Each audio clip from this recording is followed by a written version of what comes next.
Alright, hey everybody, welcome back to another video. My name's Noah.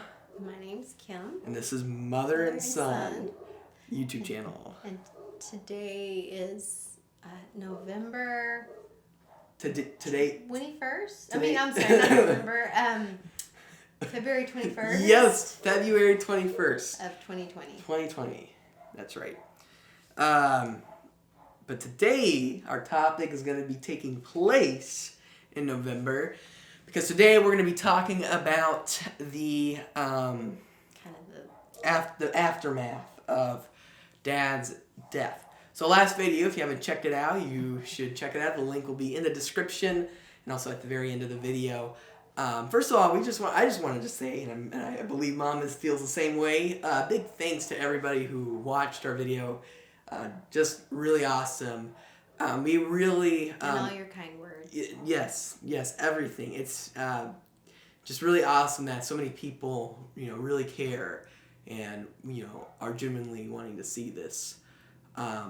We want to reach people who are struggling with grief and who are, just going through a tough time. And I believe there's many people like that. And so... you have a tendency to really feel very alone, like you're the only one dealing with it. And what's really hard is all the people surrounding you have their life going on, everything's normal and fine, and you're here with your issue, and so you feel very alone because of that. Right. Yeah, that's unfortunately, when you've lost something or someone to grief, not to grief. When you lost something, unfortunately, unless you've lost something personally, you never really fully experience what that's like.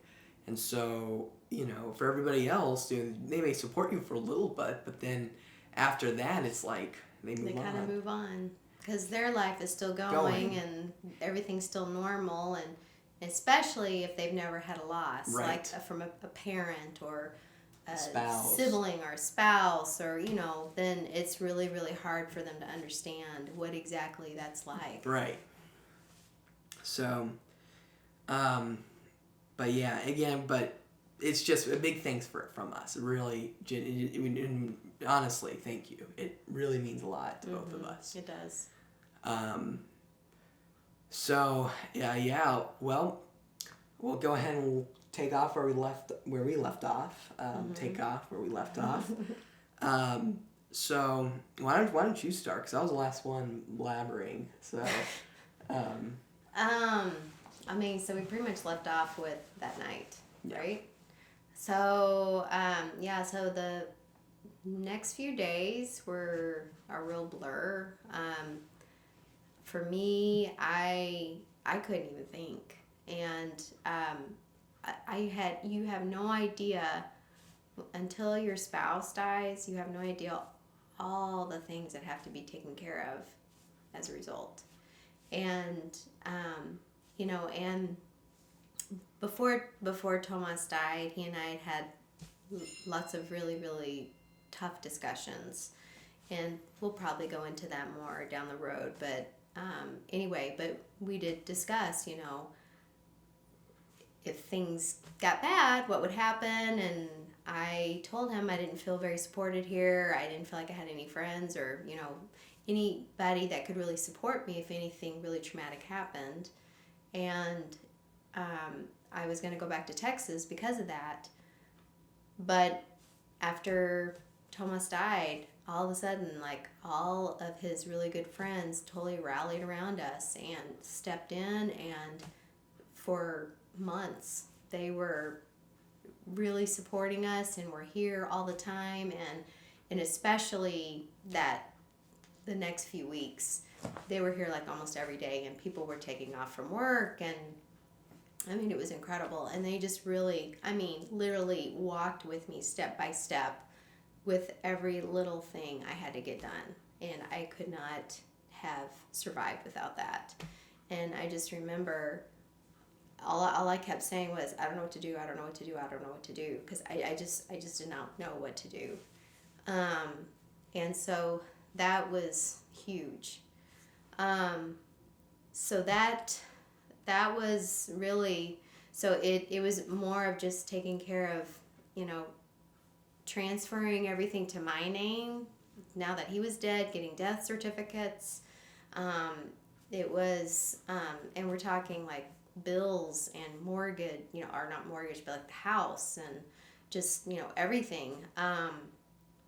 And then I had to get ready for, trying to figure out his service, like what to do with that. Do we cremate? Do we bury? And, Thomas and I had always talked about just cremation.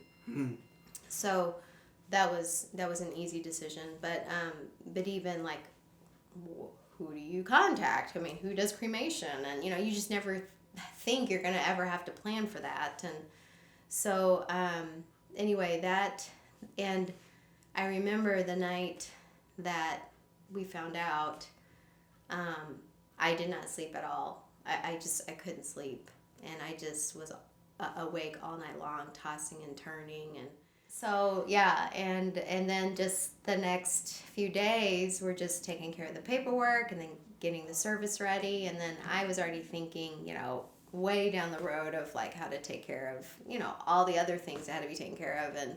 But everybody was just like, no, you just need to focus on the service, and that's it. That's all you take care of right now. And so, and I would say that probably for a lot of the year, I mean, there was intermittent off and on realizations of what was going on, but for the most part, it was very like you're in a fog, and you're just kind of numb, and you're just in shock, and you're just kind of you're just doing the motions. You're just going from one day to the next, to the next, to the next, and just surviving. And that was really all I could do, was just really focus on just putting one foot in front of the other. And I just focused on what was the next thing I needed to take care of.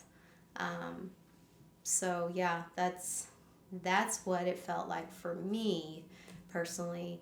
And then I was off from work for a couple months, and then I came back into the work world, and that was tough. But it was good, because I think it would not have been healthy for me to just be at home doing nothing and just, it's good to have some quiet time so you can reflect and stuff, but you don't want to have too much of it. So anyway. So that was my experience. Point of view. So for me, after Dad died, I didn't really know I think, after I found out, I was pretty shocked. I shouldn't have been shocked.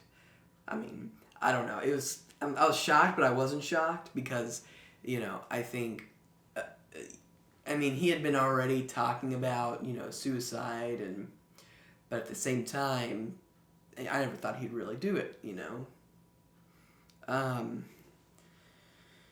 So, the next day was just it felt raw, it felt, I don't know what a good description is for it. If you live in, I don't know, I know everybody has some cold, but I don't, the best way to describe it is when I woke up, it felt like opening the door in the middle of winter, and you're like, the winter in Minnesota or the winter in Texas?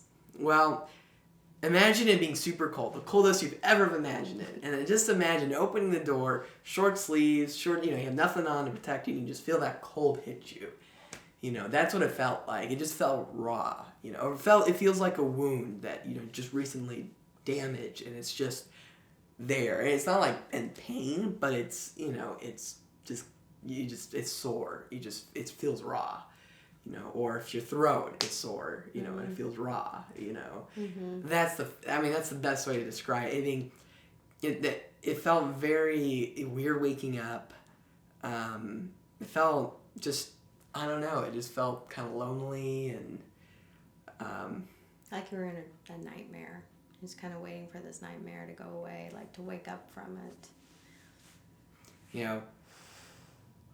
I remember, that morning we were sorting through stuff in Natalie's room, and Yeah, because we had to get her room ready because she was at basic training, and her room was a wreck because she had dropped all her stuff was in her room from when she was in a homeless shelter, and so she was going to be coming to visit for the service, and so I was trying to get everything arranged and in order before she came.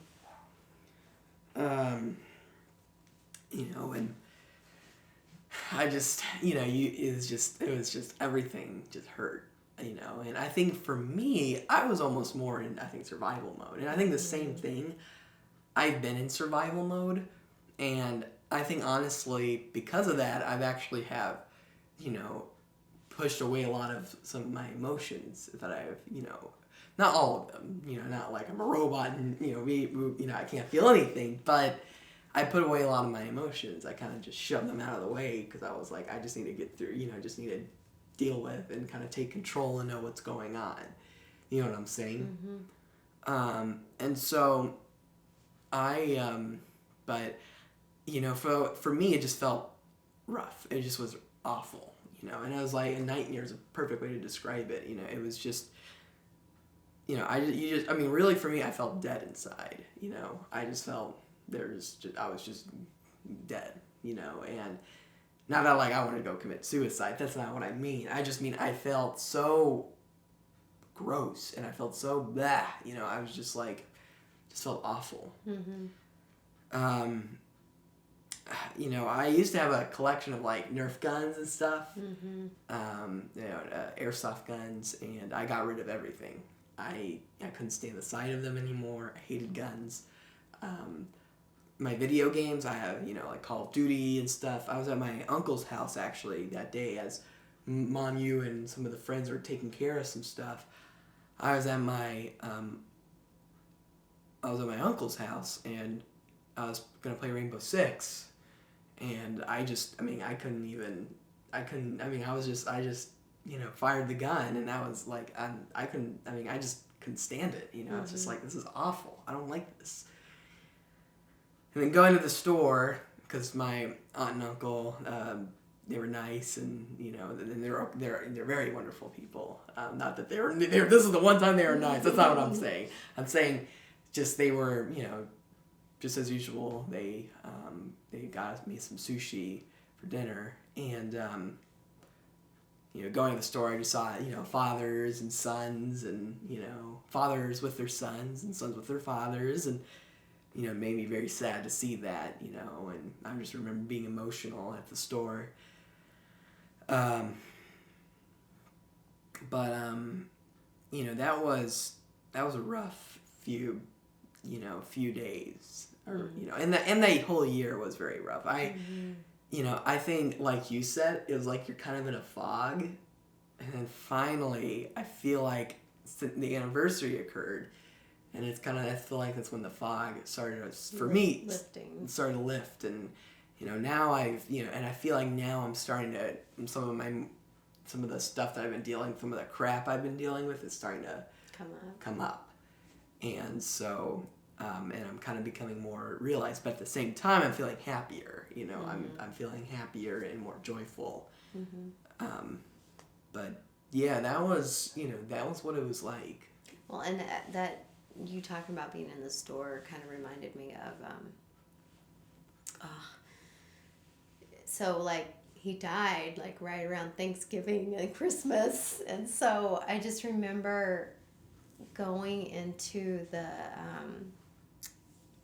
Walmart like to like get groceries or to get toilet paper, or I don't know, it was just like people, that was the other thing, just people like we're constantly giving. I mean, we had meals for months. It was just crazy. It was awesome. And so I didn't need to get like food items or anything, but we needed like toilet paper. And so, but I remember going in and it was like they had, the Christmas music going, everything's decorated, people are smiling and laughing and they're all happy. And I am just like, this is like awful. I just hated it. I hated it so much. I mean, I was just like, okay, I'm going to just get through this. I've just got to get through this and just grind through this. And I almost felt like I was walking in like tar or molasses or, you know, it was just this, Honey. it just took me everything to just like, you know, just get through this. And Vegetable oil. That'd be easier to get in. anyway, but I remember like, and you know, and it was just, unfortunately, because of when he died, it's like right around that time. So every time we had to go to the store, it was like that. And it was just like, oh, here we go again. And then, but I will say, it is always, most of the time it's really hard for me to go to Costco and go shopping, even still to this day, because when we moved here, I had never had a membership to Costco, and Tomas's family just kept talking it up that you had to get a membership to Costco, and so I did. And there were things there that I knew Tomas would love to have, and so it was always such a good memory to like pick all these things out that I knew he'd like, and so I go there, and that is a memory for me that I can't, you know, it's a reminder. It's a painful reminder, along with all these families are together with their kids, and it's just At the food court and yeah. So it's heartbreaking, and so it's like I try to get in and get out as fast as I can, but it's most of the time when I go do my shopping there, I usually am it really makes me sad. So anyway, yeah. So that's kind of what it's been like. Mm-hmm. I remember, after I think Christmas came around, it was just at school. It felt I felt numb at school. You know, that's what I felt like. I just kind of was, you know, numb and you had a hard time focusing, right? I think I had a hard time focusing, and everything felt yucky. And you went back to school after 2 weeks, right? After 1 week. After 1 week. And I do regret doing that. I think I would have waited longer. How long would you have waited? I mean, maybe even a month. Mm-hmm. You know, maybe I would have just waited with you and wait until you went back to work, and then I would have gone back to school.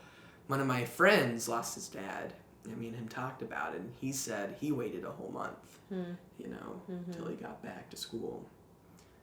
And that I always wondered if I went too early, you know. But that was yucky. That was really, really yucky. And there's nothing in the world that makes me want to ever go back to that.